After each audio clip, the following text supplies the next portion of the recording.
Un muy feliz y bendecido día para todos ustedes. Bienvenidos a este devocional de la iglesia Iglecentro de las Asambleas de Dios en la hermosa ciudad de Acacías Meta. Yo soy el pastor Walter López y hoy voy a compartir con ustedes la palabra de Dios. Quiero remitirme al Evangelio según San Lucas al capítulo 24. Deseo compartir con ustedes una experiencia muy hermosa que vivieron dos de los discípulos del Señor. Este texto nos deja ver un vislumbre de lo que es la misericordia de Dios. Entonces, a esto yo le quiero llamar Jesús siempre nos sorprende. Jesús siempre nos sorprende. Permítame leer la palabra. Evangelio según San Lucas capítulo 24, versículo 13. Dice así la palabra del Señor. He aquí dos de ellos iban el mismo día de una aldea a una aldea llamada Emaús, que estaba a 60 estadios de Jerusalén. E iban hablando entre sí de todas aquellas cosas que habían acontecido. Sucedió que mientras hablaban y discutían entre sí, Jesús mismo se acercó y caminaba con ellos. Pero ellos, los ojos de ellos estaban vendados para que no pudiesen conocer al Señor. Estaban velados, era como un velo que había caído sobre sus ojos. Y el Señor les dijo: ¿qué pláticas son estas que tenéis entre vosotros mientras camináis? ¿Y por qué estáis tristes? Aquí está la pregunta. ¿Por qué estás triste? ¿Por qué estás triste hoy? Haga un análisis y tal vez alguien está triste. Tal vez estuviste triste durante esta semana. Hay tristeza en tu corazón por algún motivo. ¿Por qué estás triste? La pregunta que el Señor te hace en este día es: ¿y tú por qué estás triste? ¿Cuál es el motivo, la razón de tu tristeza en este día? Ahora, ellos tenían una razón. Ya se la voy a dar. Número uno, ellos no son de los 12. Ellos no eran de los 12 y habían venido a Jerusalén tal vez para celebrar o participar de lo que se llama la Pascua. Este relato se desarrolla un día domingo. El domingo de resurrección es cuando se desarrolla esta situación que estamos leyendo en la Biblia. Y estos dos discípulos no eran de los 12. ¿Ya? Ellos habían estado en Jerusalén, presenciaron la Pascua y presenciaron la crucifixión de Cristo Jesús. Pero ellos no estuvieron con los 12 en la última cena. Estos discípulos no hacían parte de los 12, parece que hacían parte de los 70 o de otro grupo, pero habían estado allí. Eran fieles seguidores del Señor, le amaban, le conocían, esperaban en Él, esperaban la resurrección, pero ahora están decepcionados, están tristes. El Señor murió, fue crucificado, fue humillado, fue maltratado, toda la descripción que hace el libro de Isaías en el capítulo 56. Y entonces están ellos compungidos de corazón. Y van caminando tristes. Yo quiero que tú imagines ese camino de retorno a casa avergonzados, sin saber qué decir al llegar a casa. Cuando regresemos nos van a preguntar: ¿qué hubo? ¿Su Jesús resucitó o no resucitó? ¿Qué pasó con su Mesías? Y tener que decir: no ha resucitado. Y entonces ellos van en ese diálogo y están recordando esas escenas que no pueden quitar de su mente, cómo laceraban el cuerpo del Señor, cómo lo atravesaron con la lanza. Tal vez van sollozando por el camino, una tristeza inmensa invade sus corazones, se sienten deprimidos, defraudados, son todos los sentimientos juntos, se sienten tal vez hasta engañados. Seguimos a un Mesías que no era el Mesías. Y de repente un caminante los alcanza y empieza a caminar con ellos, que era el mismo Señor, pero ellos no lo conocían. Continúa diciendo así el relato, dice: respondiendo uno de ellos, que se llama Cleofas, le dijo: ¿eres tú el único forastero en Jerusalén que no ha sabido las cosas que en ella han acontecido en estos días? Entonces se les dijo: ¿qué cosas? Y ellos le dijeron: de Jesús Nazareno, que fue varón profeta. Mire, ellos lo conocían. Y aquí hacen la descripción de quién es Jesús: poderoso en obra, poderoso en palabra, delante de Dios y de todo el pueblo. ¿Cómo le entregaron los principales sacerdotes y nuestros gobernantes a sentencia de muerte y le crucificaron? Pero nosotros esperábamos que Él era el que había de redimir la nación de Israel. Ahora, además de todo esto, hoy es ya el tercer día que esto ha acontecido. Aunque también nos han asombrado unas mujeres de entre nosotros, las que antes del día fueron al sepulcro, y como no hallaron su cuerpo, vinieron diciendo que también habían visto visión de ángeles, quienes les dijeron que Él vive. Y fueron algunos de los nuestros al sepulcro y hallaron así como las mujeres les habían dicho, pero a Él no le vieron. Entonces el Señor les dijo: oh insensatos, tardos de corazón para creer todo lo que los profetas han dicho. Paremos aquí. De estos dos discípulos no tenemos mucha información, ¿ya? La información es corta. No sabemos mucho de ellos. Son un par de desconocidos. Pero hay algo bien interesante, y es que ellos son de una gran sencillez y una profunda humildad. Ahora, el camino de Jerusalén a Emaús, según parece ser, es un recorrido de 12 kilómetros a pie. Estamos hablando que es un tramo que se puede hacer en unas 2 horas y media, tal vez 3 horas, caminando a un buen ritmo, caminando despacio, yendo desconsolado, yendo triste, cabizbajo, sollozando y sin ganas de llegar, tal vez unas 4 horas. 4 horas caminando. El camino de Jerusalén a Emaús es un camino lleno de montañas. Tiene algunos desfiladeros, tiene algunas pendientes muy marcadas, así que es un camino que genera cierta fatiga para el caminante. También la Biblia nos relata que era en horas de la tarde, así que el sol estaba en todo su fulgor, en todo su esplendor, y se hacía más difícil y más pesado el caminar. Jesús mismo se acerca a ellos, y ellos no le reconocieron. Y hay algo muy interesante, y es que en la vida del ser humano, cuando viene el dolor, cuando viene la crisis, cuando viene la aflicción, cuando viene la soledad, cuando viene la angustia, se nos hace difícil ver y entender que el Señor camina con nosotros. No importa si las cosas están al revés, no importa si la esperanza se perdió, no importa si las promesas que alguna vez recibimos no las estamos viendo en el momento. En medio de todo ello, Jesús camina contigo. Jesús está a tu lado. El Señor Jesucristo está contigo en este momento mientras participas de este devocional. Ahí está el Señor a tu lado. Sin importar el dolor o la circunstancia, el Señor está contigo. Hay algo bien interesante, y es que el Señor les dice: oh insensatos y tardos de corazón para creer. Un problema que tiene el pueblo a nivel mundial es que no cree hasta no ver. Nosotros tenemos aquí en Colombia el dicho de hasta no ver, no creer. Ellos no creen y dicen: sí, por ahí fueron unas mujeres esta mañana al sepulcro y Pedro dijo que habían visto ángeles y no sé qué, pero no, pues nosotros la verdad no creemos en esas cosas. Para nosotros quizás sean misticismos, y ellos tienen una crisis de fe. Es una crisis de fe que los lleva aún a dudar de la veracidad de la palabra de Dios. Y es que en la vida cristiana el diablo quiere que tú dudes de la veracidad de la palabra de Dios, que lo que está escrito aquí no sea una realidad en tu corazón. Por eso tú debes atesorar la palabra y hacerla una realidad en tu vida. Entonces el Señor Jesús hace algo muy hermoso en el versículo 27, ¿ya? Y dice: comenzando desde Moisés y siguiendo por todos los profetas, les declaró en todas las escrituras lo que decían acerca de él. Muy interesante este asunto. Mire cómo es el proceso de restauración que el Señor hace en mi vida. Número 1 es: háblame de tu dolor. Yo te quiero oír. Por eso en el momento de dolor, el mejor refugio que tienes es la oración. Tú estás en un momento de dolor y Jesús te dice: háblame de tu dolor. Yo te quiero oír. La incredulidad te va a atacar, pero háblale al Señor de tu dolor y dile: Señor, yo necesito que tú hables a mi corazón. Un problema muy serio que yo veo en estos discípulos es que no entendían la necesidad de la cruz. Esto está en Isaías 53 y en Isaías 50. No entendían la profecía, ¿ya? Y es tan espectacular, tan hermoso lo que hace Jesús con ellos, que les dice: permítame recordarles lo que dice la profecía. Y Jesús, en un acto de paciencia, dice la Biblia, que empezó a contarles, y dice, comenzó desde Moisés, pasó por todos los profetas, y hay una palabra importante que encuentro acá, y es que dice: les declaraba todo lo que dicen las escrituras.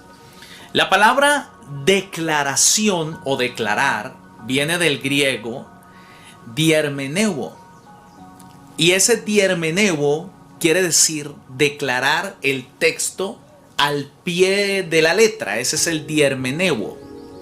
Quiere decir ceñirse al texto, pegarse al texto. Entonces Jesús se revela a sus hijos a través de la palabra. Y yo traté de pensar, porque el texto no nos dice qué fue lo que Jesús habló con ellos, o qué fue lo que les manifestó, qué fue lo que les dio. Ahí no dice, y leyó el Señor, el profeta Isaías. No, no dice. Pero yo hice una tarea, permítame, y fue buscar en la Biblia las referencias que hay respecto del Mesías. Y mire esto tan hermoso que encontré acerca de las referencias del Mesías.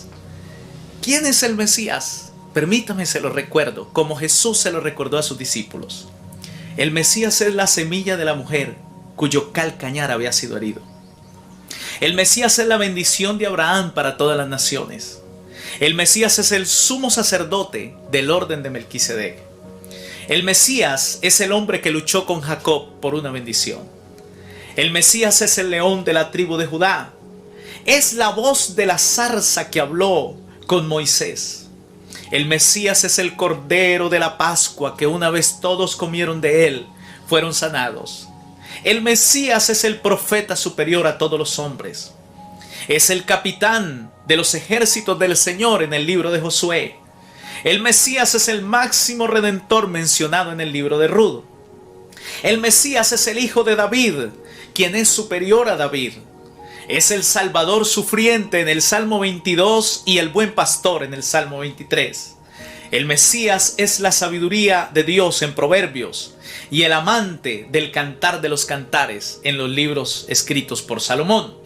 El Mesías es el Salvador descrito en los profetas y el siervo sufriente en Isaías capítulo 53. El Mesías es el príncipe de Daniel, quien establecerá un reino que nunca terminará. Y hoy nosotros estamos adorando al Mesías y yo siento la presencia del Señor. Continuemos con la lectura del Evangelio según San Lucas. Qué hermoso nuestro Redentor. No dejes que la crisis te permita ver quién es tu Mesías. No dejes que la aflicción te impida ver quién es tu Mesías, quién es tu Redentor. No permitas eso. Permanece firme, porque en ti está y sobre ti está el Rey de Reyes y Señor de Señores. Sigue diciendo el relato en el versículo 28. Dice, y llegaron a la aldea donde iban, y el Señor hizo como que iba de lejos, que no se iba a quedar con ellos. Mas ellos le obligaron a quedarse diciendo, el día ya ha declinado. Y entró pues a quedarse con ellos. Y aconteció que estando sentado con ellos a la mesa, tomó el pan y lo bendijo y lo partió. Y entonces les fueron abiertos los ojos y le reconocieron, mas él desapareció de su vista. Y se decían el uno al otro, ¿no ardía nuestro corazón en nosotros mientras nos hablaba en el camino y cuando nos abría las escrituras? Y levantándose en la misma hora, regresaron a Jerusalén y hallaron a los 11 reunidos y a los que estaban con ellos, que decían, ha resucitado el Señor verdaderamente y ha aparecido a Pedro. Entonces ellos contaban las cosas que les habían acontecido en el camino y cómo le habían reconocido al partir el pan. Amén y amén. El Señor les dice, yo voy a seguir, yo voy allí más arribita. Entonces ellos les dicen, Señor, quédate, queremos que sigas refrescando nuestra alma a través de la palabra. Quiero decirle algo, mi hermano, y es que Jesús les dijo a estos muchachos, ¿sabe? Hay algo aquí que es que yo me imagino y que es muy importante, y es que tal vez estos dos discípulos querían haber participado de la última cena, haber estado en la última cena del Señor donde se celebró la Pascua, pero no les fue posible. Y tal vez iban tristes de regreso diciendo, con razón no nos dejaron estar en la última cena. Y de pronto Jesús les dice, muchachos, ustedes no pudieron estar en la última cena, pero yo decidí venir a ministrar la última cena con ustedes una vez más, porque para ustedes también hay una Pascua. Ahora, ¿usted dónde está? Diga, para mí también hay una Pascua. Porque la Pascua significa que cuando yo como de Cristo, mis pecados son perdonados y soy sanado en el nombre de Cristo Jesús en todas las áreas de mi vida. Hay una sanidad en lo económico, en lo espiritual, en lo familiar, en lo personal, en lo físico. La Pascua representa la paz de Dios sobre los hombres a través de Cristo Jesús nuestro Salvador. Note algo, el texto dice, en aquella misma hora regresaron a Jerusalén. ¿Qué hora era? Tal vez ya eran las 7 de la noche, tal vez eran las 8 de la noche. No habían linternas, no tenían energía, no tenían vehículos como los tenemos ahora. Tal vez rápidamente improvisaron una antorcha y regresaron los 12 kilómetros corriendo. Mira el análisis. Primero van los 12 kilómetros caminando, tristes, desanimados, abatidos, afligidos. Se encuentran con Jesús. Regresan los mismos 12 kilómetros, gozosos, felices, cantando, alabando al Señor y dando saltos de victoria y diciendo, Cristo es mi victoria.